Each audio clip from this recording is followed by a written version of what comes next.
வணக்கம் நேயர்களே, இன்னைக்கு குக் வித் வனி நிவி கிச்சனில் நம்ம மட்டன் சூப் பார்க்க போகிறோம்.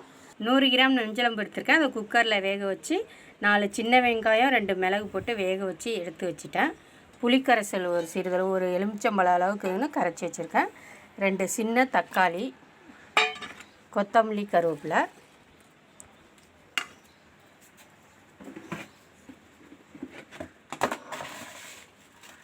தேவையான அளவு உப்பு, மிளகு, ஜீரகம், 4 பூண்டு பல் நுணுக்கி வச்சுருக்கேன்.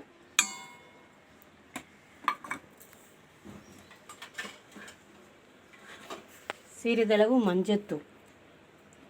இப்போ எல்லாத்தையும் போட்டு கையால் இப்படி பிசைஞ்சு விட்டுக்கணும். இப்போ நம்ம கரைச்சி வச்சுட்டோங்க. இப்போ எண்ணெய் சட்டி வச்சுட்டு 2 ஸ்பூன் எண்ணெய் விட்டு வேண்டியதான். 4 சோம்பு, ஒரு பட்டை,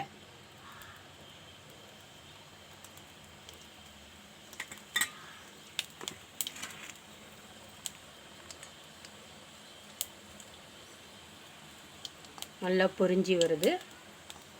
பொரிஞ்சி வரும்போது சின்ன வெங்காயம் போட்டு வதக்கணும். சின்ன வெங்காயம் நல்லா வதக்கியவுடன் 2 பூண்டு பல், ஒரு பச்சை மிளகாய் காரத்துக்கு ஏற்ப,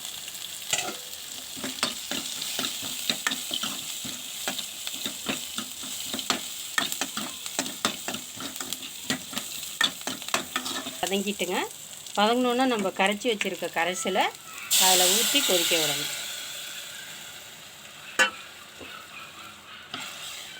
ஒரு கொதி வரணுங்க. ஒரு 5 நிமிஷம் மூடி வச்சா போதும்.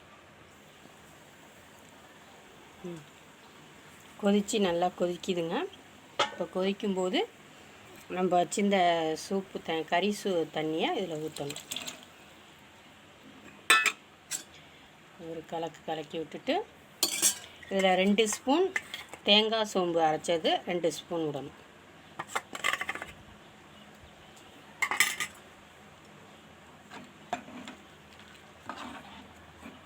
அவ்வளோதாங்க. ஒரு கொதித்தோன்னே கொத்தமல்லி தூள் வேணும்னா போட்டுக்கலாம். நான் போடலை. கொதித்து வச்சோன்னே இறக்கி வச்சு பிள்ளைங்களுக்கு ஒரு டம்ளரில் ஊற்றி கொடுக்கலாம். இல்லைன்னா சுட சுட சாதத்தில் ஊற்றி சாப்பிடலாம். சர்வ் பண்ணிடுவோம். அவ்வளோதாங்க, மட்டன் சூப் ரெடி ஆயிடுச்சு. இது குழந்தைங்களுக்கு டம்ளரில் ஊற்றி கொடுக்கலாம். இல்லை சுட சுட சாதத்துலேயும் போட்டு நம்ம சாப்பிடலாம். இந்த வீடியோ பிடிச்சிருந்தா லைக் பண்ணுங்கள், ஷேர் பண்ணுங்கள், சப்ஸ்கிரைப் பண்ணுங்கள். நன்றி.